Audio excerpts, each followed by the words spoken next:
Magandang gabi po sa bawat isa. Magandang gabi po. Ngitian po natin yung katabi natin. Batiin po na magandang gabi po. Tayo po ay maghahanda po para po sa pagsamba sa atin pong Panginoon. Awitin po natin ang pure heart. Tayo po ay lumapit sa atin po Diyos. Magpasiyasa at magpahanda po ngayong gabi sa atin po ang pagsamba.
Nagsasabik Lord sa iyo pong mga salita, Panginoon. Nagsasabik Lord God na sumamba sa iyo ngayong gabi, Panginoon. Bigyan mo po kami ng puso, Panginoon, na handa pong makinig ng iyong mga salita, Panginoon. Handa magpa-correct, Lord God, sa mga nais mo pong ituloy sa amin pong mga buhay. Lord, ingatan mo po, Panginoon, ng bawat isa na nandito. Ikaw po may taas sa amin pong gawain. Lahat po ng pupunta, ingatan mo po, Panginoon. Ikaw po yung mapapurihan, Lord God. At ikaw po yung kumilos sa amin pong kalagitnaan, Panginoon. I-bless mo ang bawat isa, maging ang amin pong speaker, Panginoon. Bigyan mo po siya ng wisdom and knowledge, Panginoon. Magamit ang kanyang buhay mightily and effectively. At ang mensahe, Lord, na hinanda niya, Panginoon, ay mangusap sa buhay po ng bawat isa. Maraming po salamat sa iyong kapurihan sa pangalan ni Jesus. Amen. Palakpakan po natin ang Panginoon. Tayo po ay umawit sa atin pong Diyos na buhay. Awitin po natin how good it is. Tunay po na napakabuting wala natin pong Panginoon.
tayo po'y manatili sa kanyang presensya, tayo po'y patuloy na sumamba, humawig sa kanya. At kung gamihin yung presence ng Lord ngayon, kung gamihin through this song, na hindi dapat mangamba because we are safe in God's hands. Praise God, hindi dapat mangamba, mag-alala. Dahil yung protection ng Lord nasa atin po kayo.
tayo sa mga announcement. For IRM San Isidro Worship Service, ito po ay ginagaganap every Sunday po ng hapon, 2 o'clock po. And next midweek service po yung prayer meeting. February 29 po, 7 o'clock ng gabi. Speaker po natin, Pastora Myla. Worship leader, Brother Reynan. Usher, Sister Jasmine. Testimony, Brother Michael Mendoza. And for Sunday service po, so darating po na Sunday, ang speaker po ay Pastor Manny. Worship leader, Sister Mary Joy. Tithes and offering encouragement, Brother Reynan. Usher, Brother Boy. And flower sponsor po, Mendoza family. And yung IRM, yung fasting po natin, ang Feb 23, 8 a.m. to 12 po ng tanghali. Ito po, nakalist po yung mga prayer concern. Yung original date po nito, Pastor, Feb 24. Babalik po natin doon kasi wala po yung item. Balik po natin ang 24. Balik po natin ang original schedule po ito. Edit po natin. May adjustment dun sa Balik po tayo sa original schedule. February 23 na po ito, 24 na po ito, Saturday. Yun pa rin po yung mga listahan ng prayers. And ito po na po yung Aita Community Mission. Sa March 2 na po siya isasagawa. Next Saturday pa po, sa first Saturday ng March, 8 a.m. po na umaga. So kindly approach po kung sino po yung mga makakasama po dito sa mission.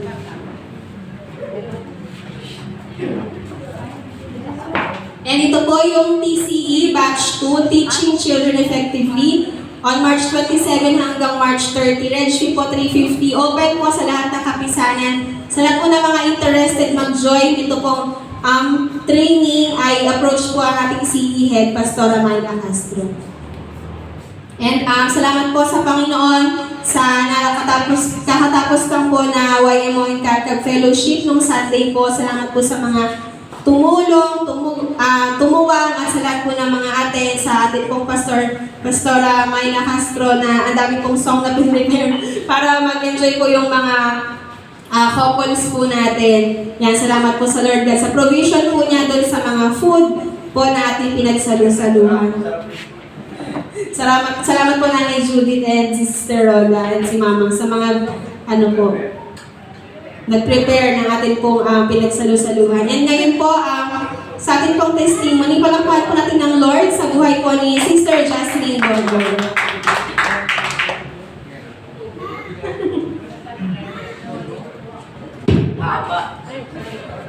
Ayan, hello po. Magandang gabi po sa ating lahat.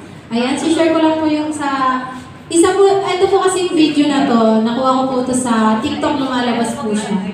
Ano po yung laman po ng message nito is parang tamang-tama sa akin sa mga naiisip tsaka sa mga gusto kong sabihin. Ito nga sa mga nangyari sa family, sa mga, ayun po, yung pagmamagamutin, tapos yung pagkamatay po ng aso namin na talaga namang, iba talaga yung, inaasar nga po ako nung papa ko kasi daw, grabe daw po umiyak nung, hagulgul po talaga.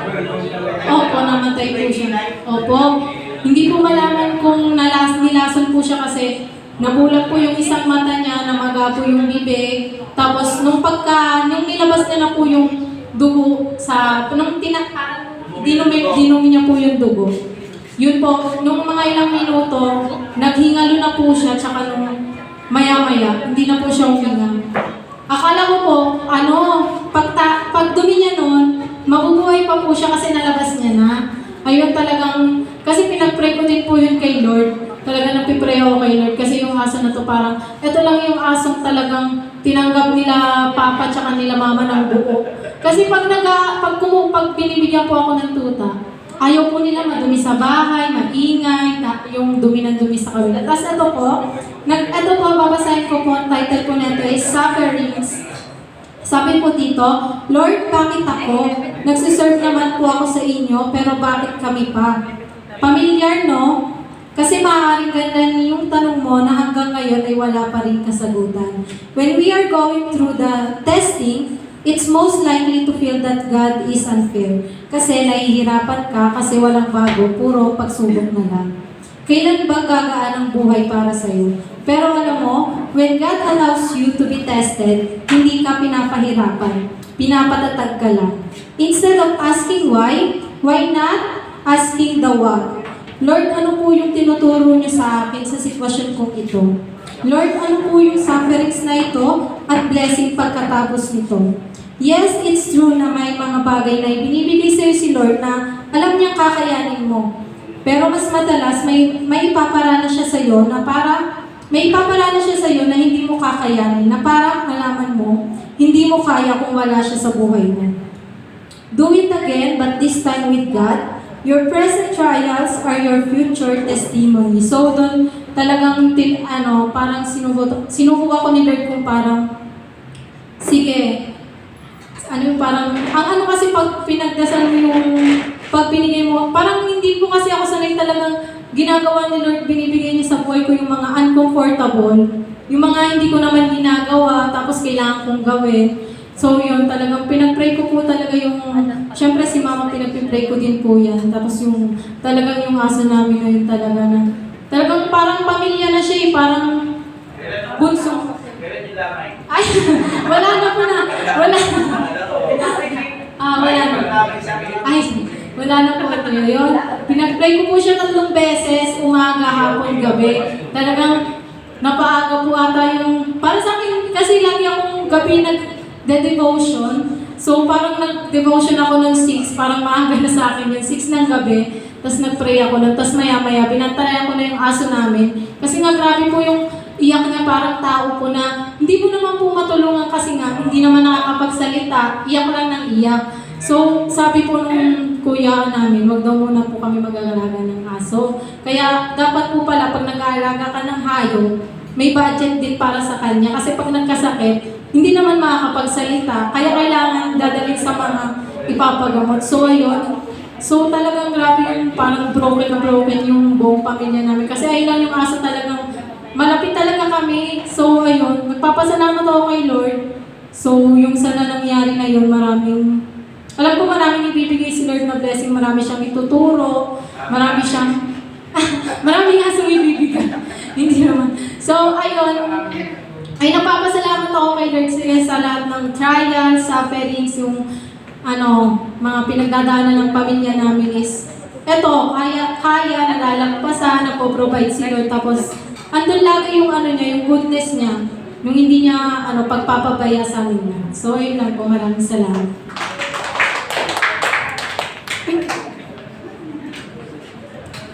Thank you po, Sister Jasmine. Yan, parang pwede nang si Sister Jasmine dito sa harapan po. May mga insights siya na makaka-encourage siya sa atin. Sige po, at dako po tayo sa God's message. Palapakan po natin ng Lord sa buhay po ni Sister Mary Joy Tuquero.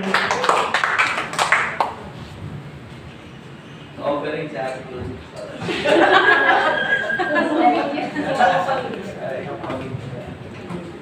Salamat po sa Panginoon sa gabi ito.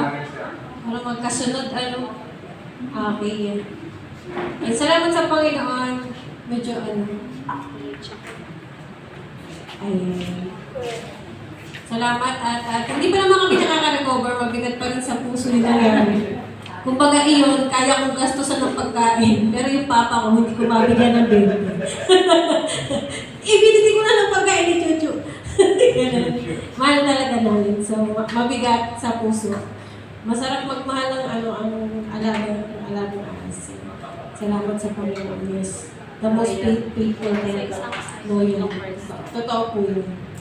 Ayan, nalulungkot tuloy ako. Hindi ko tuloy to kung message ko ba kung para saan. So, ayan kasi lahat naman kami talaga nandun sa doon sa pagkamatay ng amin. Siyempre, kapamilya na namin yan mahal namin yan. Meron pa doon sa Ayaw na muna namin parang kaming lahat nag-decide na wag muna. May 3 ka pa doon. Huwag na, ayaw na po muna namin. Masakit to. Salamat sa Panginoon sa gabing ito. Ayan, ang dakilang pagmamahal ng Diyos. Yan, syempre yung pag-ibig ng aso. Ayan, napakadakila, napakaloyal. Pero mas dakila ang pagmamahal ng Diyos sa ating lahat. Mas pure, mas hindi nagbabago sa lahat ng oras, sa lahat ng pagkakataon. At yun po ang tatalakayin natin sa gabing ito. Sige po, sa paumpisa po, inaanya ko po ang lahat na tumayo. Ayan. At buksan po natin ang ating mga Biblia. Sa Luke chapter 15, verses 11 to 32. Yan, ito po ay medyo, ayan, kung kayo na lamang po ay may mga Biblia, Bible app, okay po yan. Ito po ay tungkol din, familiar na sa albugang ano. Opo. Opo, ang sabi dito, basahin lang po natin. Chapter 15, verse 11, verses 11 to 32, ang sinabi pa ni Jesus, isang tao ang may dalawang anak na lalaki, ang wika ng bunso, Ama, ibigay po ninyo sa akin ang mamanahin ko at ibinahagi sa kanila ang mana ng ama ang kanyang ari-arian. Paglipas ng ilang araw, ipinagbili ng bunso ang kanyang ari-arian, nagtungo sa malayong lupain, nagtaglay ang buo niyang kayamanan, at doon nilustay niya lahat sa diwastong pamumuhay. Nang malustay na niya ang kanyang kayamanan, nagkaroon ng matinding tagutom sa lupain niyaon at nagdalita siya. Kaya, namasukan siya sa isang mamamayan ng lupain niyaon, siya'y pinapunta nito sa bukid upang mag-alaga ng baboy. Ibig sana niyang punan ang kanyang pagkain kahit ng mga bungang kahoy na pinapakain sa mga baboy, ngunit walang nagbili sa kanya. Nang mapag-isip-isip ang kanyang ginawa, sinabi niya sa sarili, ang alila ng aking ama ay may sapat na pagkain at lumalabis pa, samantalang ako'y namamatay ng gutom dito.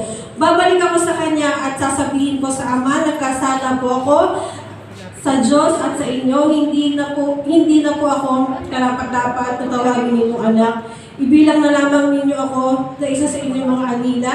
At tumindig siya tumaroon sa kanyang ama. Malayo pa'y natanawanan niya ang ama at ito'y labis na nahabag sa kanya, kaya napatakbo siyang sinalubong. Niyakap at hinagkat, sinabi ng anak, Ama, nagkasala po ako sa Diyos at sa inyo, hindi na po karapat-dapat na tawagin ninyong anak. Ngunit tinawag ng ama ang kanyang mga alila, dalhin ninyo rito ang pinakamahusay na damit at isuot sa kanya. Suotan siya ng singsing at panyapak, kunin ang pinatabang guya at patayin, kumain tayo at magsaya sapagkat namatay na ang anak kong ito, ngunit muling nabuhay. Nawala ngunit nasumpungan at siya'y nagsaya.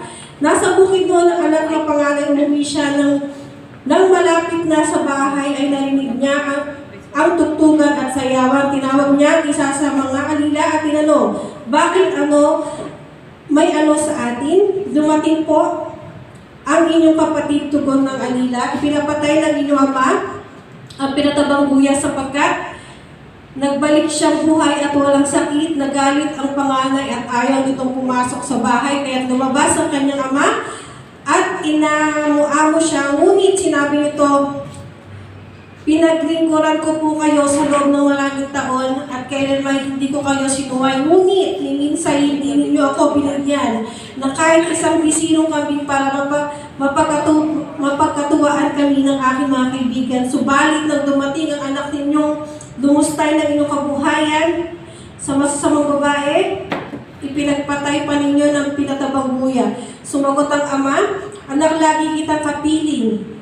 Ang lahat ng ari-arian ko ay sa iyo. Ngunit dapat tayong magsaya at magalak sapagkat namatay ang kapatid mo. Ngunit muling nabuhay na wala, ngunit nasumpungan. Panginoon ko, tayo po'y manalangin. Puri ka, Panginoon ko, sa gabing ito. Maraming salamat. Lord, dinadalangin po namin ang kapatawaran, Panginoon, ng aming puso. Lord, ganoon din dinadalangin namin ang kahandaan ng aming puso, Lord. Sa iyong salita sa gabing ito, Panginoon, nawa, Panginoon ko, ibigay mo sa amin, Lord, ang salitang na dapat na matutunan namin sa aming buhay, Panginoon ko. At Panginoon ko, ikaw po ang maitaas, Panginoon ko, sa gabing ito. At sa araw-araw ng aming buhay. Maraming salamat, Panginoon ko, sa pangalan ng Panginoong Jesus. Amen. Ayan po. Ito pong verse na ito ay tumutukoy sa alibughang anak. Pamilya, kasi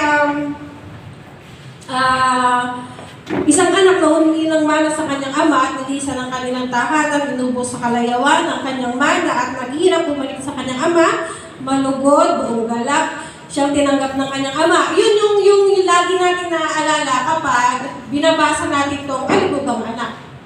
Pero kasi itong alibugang anak ay tumutukoy din sa ibang version ng ating buhay. Kung ating pong maobserbahan, ito pong Luke chapter 15, ito po yung panahon na nangaral ng Panginoong Jesus at nagsisipaglapitan ng mga publikano, ang mga pariseo, ang mga eskriba sa kanya tuwing nangangaral siya upang questionin ang ginagawa niya o sigin, hahanap ng bagay upang mapapatay siya ng mga panahon ito. So ano nga ba ang tinutukoy ng Panginoong Jesus dito sa verse na ito sa Luke chapter 11 to 32? Ito kasi ang naging tugon ng Panginoong Jesus nung minsan kino-question siya ng mga pariseo. Itong talinghagang ito yung naging tugon niya sa kanila. Sa Luke chapter 15, verse 11 to 32, hindi naging masaya ang kanyang kapatid at nagkaroon ito ng tampo sa kanyang ama. Sa verse 30,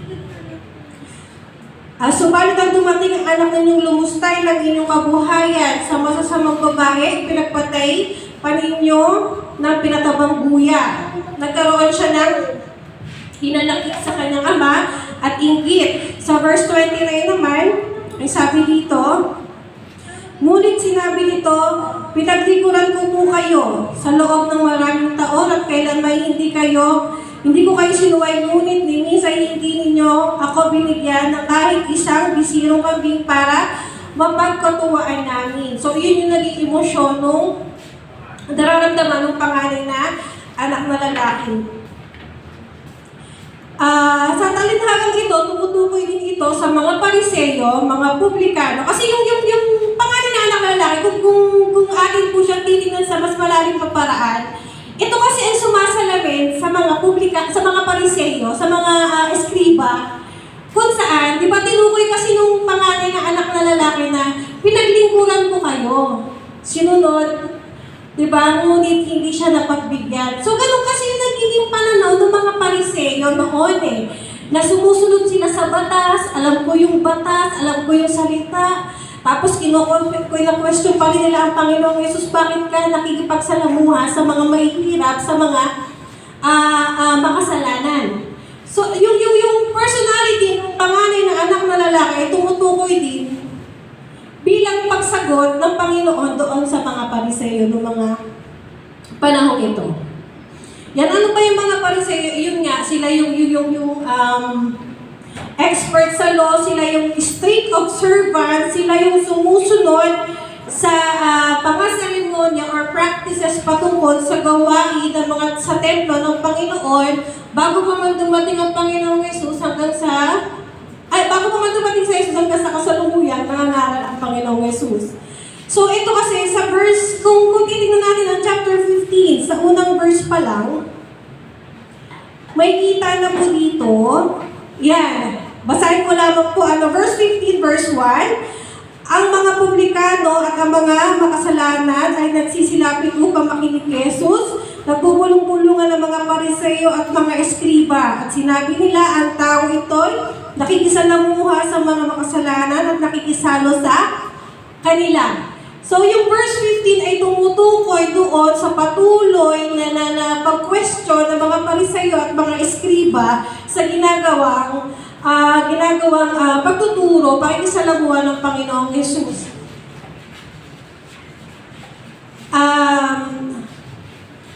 Tulad ng mga pariseo, eskriba na nakikita nilang mali ang pakikisalamuha ng Panginoong Jesus sa mga makasalanan, tulad ng pangalan ng anak na lalaki sa verse 29, sinabi ko na po kanina, ang nakikita lamang ng mga pariseo ay yung kanilang pagsunod sa batas at nakikita nilang sila ay nasa tama. Ayan. Yung chapter 15 ay tumutukoy din sa pag-uugali din ng mga pariseo kung paano nila tingnan ang Panginoong Jesus. Patuloy nilang kino-question ang pamamaraan ng pagmiministeryo ng Panginoong Yesus. At ito nga po sa verse 15, 11 to 32 ang naging tugon ng Panginoon sa kanila. Ang talinhagang ito ang buktong na anak, ang alibugang anak. Dahil ang mga Pariseo ito ay may nakalimutang dalawang bagay. Nakalimutan nilang mahalin ang kanilang kapwa nang hindi tumitingin sa estado ng kanilang buhay sa nakaraan. At tinitingnan lamang nila ang taong ito ay mali, marumi, hindi dapat lumapit sa Panginoon, ang hindi dapat nakikisalamuha katulad ni Jesus na nagtuturo ng salita ng Panginoon. Ayan. Wala silang love without any condition. Lagi silang may kondisyon kasi nga, tulad ng kanina alang lalaki, ginawa ko to sa'yo, Ama, naglingkod ako. Eto rin pa rin sa'yo, kung makikita po natin, tinukoy din na, eto sila, tapos sa chapter 15, verse 1, sinabi pa dito na, di ba, bakit nakikisalamuha ang Panginoong Yesus sa mga makasalanan? Yan, love without any condition, pagmamahal na walang hinihiling anumang bagay, kapalit na sa maraming pagkakataon. Sa bagong tipan, pinagbigyan din ng Panginoong Yesus na mahalin ang kapwa, tumulong sa nangangailangan. On Luke, verse 18 to 21, di ba yung kung matatandaan po natin yung lalaking mayaman, sinabi niya sa Panginoong Yesus, sumusunod ako sa batas, di ako nangangalon niya, nagnanakaw, ngunit hiniling ng Panginoong Yesus na ipagbili yung kanyang ari-arian, pero nalungkot siya. Diba, nalungkot yung lalaking mayaman. Doon sa Luke chapter 18, verse 18 to 29, dahil iyon ang nais ng Panginoon, though ikaw ay sumusunod sa batas ng Panginoon, sumusunod ka sa pamantayan ng Panginoon, ngunit hindi mo naman kayang tumulong sa kapwa. Wala yung pagmamahal na walang hinihinging kondisyon. Ayan po. Ay, yung pangalawa naman, the greatest love. Ano ba yung tinutukoy nitong sa verse na ito? Yung greatest love ng Panginoon. Yung kanilang Ama ay nagre-represent din po ng ating Panginoon na sa kabila ng nagawa mo sa nakaraan, humiling ka, binigay sa'yo ng Panginoon, ngunit nakalimot ka sa kalagitnaan ng iyong pagsasaya, nakalimutan mo ng Panginoon, naghirap kang muli, ito ay tumutukoy sa pagbabalik mo muli sa Panginoon. Ang Ama ng alibugang anak na ito ay tumutukoy sa dakilang pagmamahal ng Panginoon sa atin. Ayan. At ito yung pag-ibig na tanging ating Panginoon lamang nakapagbibigay tulad ng nasa verse po na ito. Sa verse 20 to 22, ano nga pong ginawa ng kanyang Ama? Verse 20 to 22, sinabi po dito, at tumindig siya tumaroon sa kanyang Ama. Malayo pa'y natanawa na siya ng Ama at ito'y labis na nahabag sa kanya, kaya't patakbo siyang sinalubong, niyakap at hinagkan. Ayan, sinabi ng anak, Ama, nagkasala po ako sa Diyos at sa inyo at hindi na po ako karapat-dapat na tawagin ninyong anak. Ngunit, tinawag ng Ama ang kanyang mga agila at mga agila. Madali-dali ninyo dito ang pinakamahusay na damit. Ano ang ginawa ng kanyang Ama? Tinanggap, naging masaya, nagalak sa pagbabalik. Na hindi niya muna tinanong doon sa kanyang anak yung mga ginawa ng pagkakamali. Tinanggap niya ito at kinalimutan ang kanyang nakaraan. So, ganun yung pagmamahal. Ito yung kasi yung nakakalimutan ng mga Pharisees of that time. Na alam nga nila yung law, pero nakakalimutan nilang mahalin yung kanilang kapwa. Base lang sila, tumitingin sila sa estado ng buhay ng tao kung paano ito namumuhay. Paano po ba tayo tumitingin sa ating kapatid o kapwa? Tayo po ba ay tumitingin sa anumang ginagawa nila? At kikilalanin lamang natin sila kapag sila nakagagawa ng mabuti? Kung paano ang pangalan ng anak malalaka ay tumingin lamang sa nagawa ng kanyang kapatid? Di po ba? Ang nakita lamang ng kanyang kapatid ay lumustay, gumawa ng mali, ginawa ng kasalunit. Ang nakita ng kanyang ama ay isang anak na nagbabalik loob, nagsisisi, tumihingi ng kapatawaran sa kanyang ama. Ano nga ba ang pagtingin ng Diyos sa atin? Sa talinhagang ito, tumutukoy din sa dakilang pagmamahal ng Diyos sa lahat na nagtuturo na tayo ay dapat hindi tumingin sa nagawa, dapat higit ay sa puso kung paano tayo ay nagkamali, ngunit ang Panginoon ay tumitingin sa pusong nanunumbalik sa Panginoon, nagsisisi at handa muling bumalik sa presensya ng Panginoon. Huwag po sana tayo maging tulad ng mga Pariseo na tumitingin lamang sa magagawa, tumitingin lamang sa ating ginagawa o sa nakikita nila. Mahalin ang kapwa tulad ng Panginoong Yesus na nagmahal, na hindi tumingin, na nakisalamuha sa mga makasalanan, sa mahihirap, sa mga nangangailangan. At sa talinhagang ito, ang binibigay din lamang ng ating Panginoon ay tinutukoy niya sa mga Pariseo na yun nga, napakasarap mag-correct ng Panginoong Yesus that time. Ginagawa niya sa talinhaga, mapapaisip ka, hindi masyadong masakit. Pero kung may isip mo, yung talinhagang ito, kalibuhang anak, tumutukoy rin ito sa dakilang pagmamahal ng Diyos na hindi tumitingin sa anumang nagawa mo kasalanan, ngunit tumitingin sa pusong nagsisisi at nananambalik sa Kanya. Salamat po sa Panginoon sa gabing ito. Purihin po ang ating Panginoon. Hallelujah. Purihin ka, Panginoon, sa gabing ito. Maraming salamat, Lord, sa iyong salita. Maraming salamat, Lord, sa pagpapala ng iyong salita, sa panibagong palakasan, Panginoon. Maraming salamat, Lord, sa pagpapala ng buhay, Panginoon, pagpapala ng aming pamilya, pag-iingat, Panginoon. Maraming salamat. Maraming salamat sa natutunan namin sa gabi ito. Purihin ka at takilain, Lord, sa aming buhay, sa habang panahon, sa pangalan ng aming Panginoong Yesus. Amen.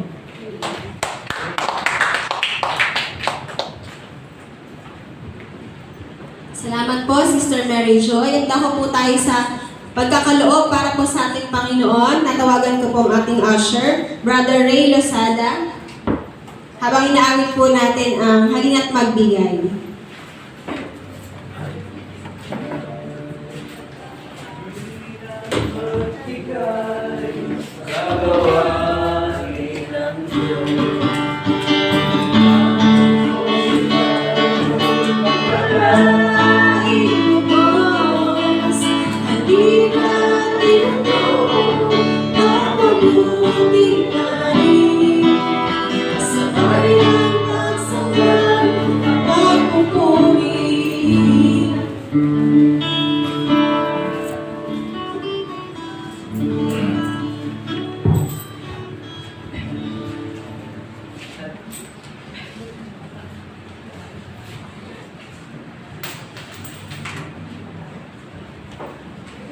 Sige po, pinadaanin mga kaloob.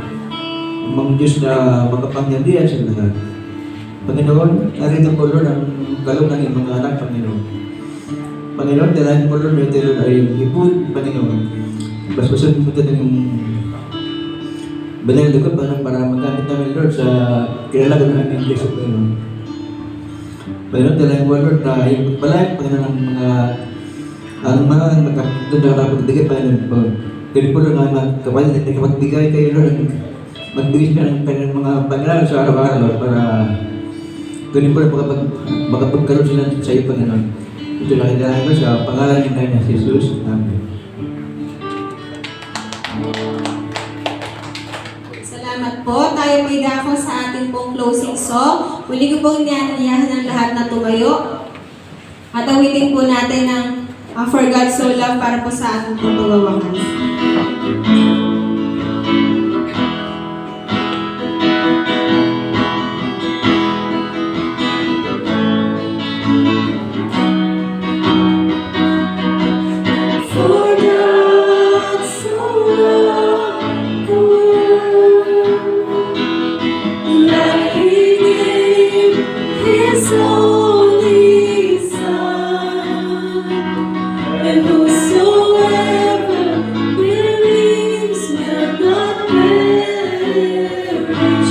They shall have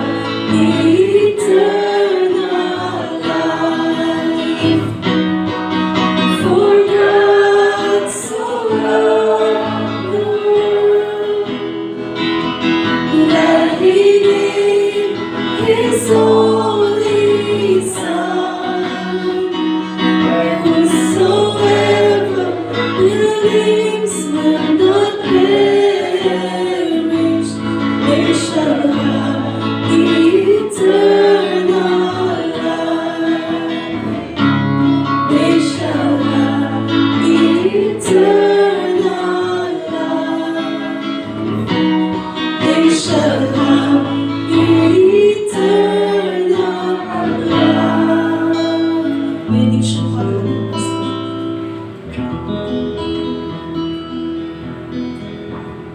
Panginoon, papasalamat po kami sa iyong salita na nagpapaalala, Panginoon, kung paano mo tinanggap ang mga makasalanan. Salamat sapagkat yung agape love mo po, Panginoon, na pag-ibig na walang kondisyon, Panginoon.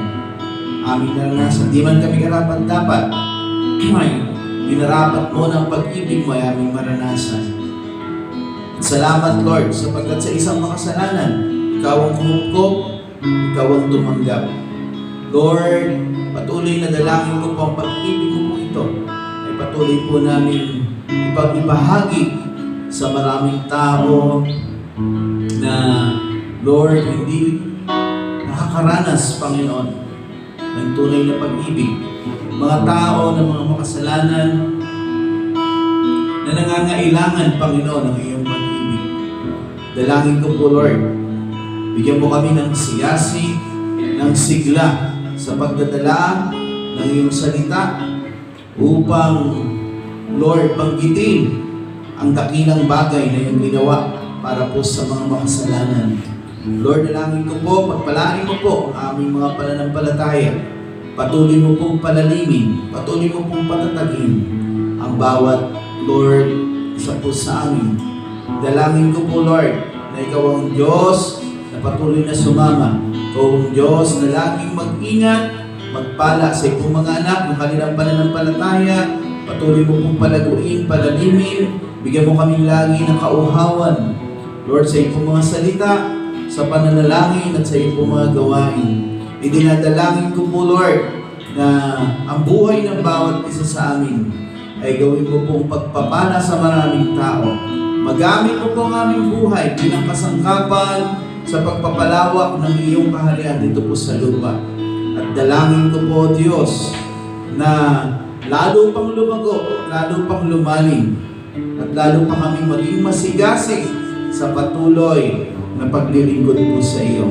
Lord, dalangin ko rin ang iyong biyaya ay patuloy, Lord, pataluin mo po sa buhay ng aking mga kapatid, ang kanilang pamilya, ang kanilang buhay ay makaranas, O Diyos, ng pagpapala na nagmumula po sa iyo. At sa sandali po ito, Diyos, sa pagkataas ko po ng aking kamay, iparanas mo po sa amin ang iyong pong mayamang maspas. Ang pag-ibig ng ating mga nasa langit, ang patuloy nating maranasan, ang pagliligtas ng ating Panginoong Hesus, at ang patuloy niyang pagpapalago sa ating pananampalataya at kaya na rin ang pakikipisan ng Diwang Banal, ang siyang sumaating lahat, mula ngayon at sa magpakailanman. Amen. Amen.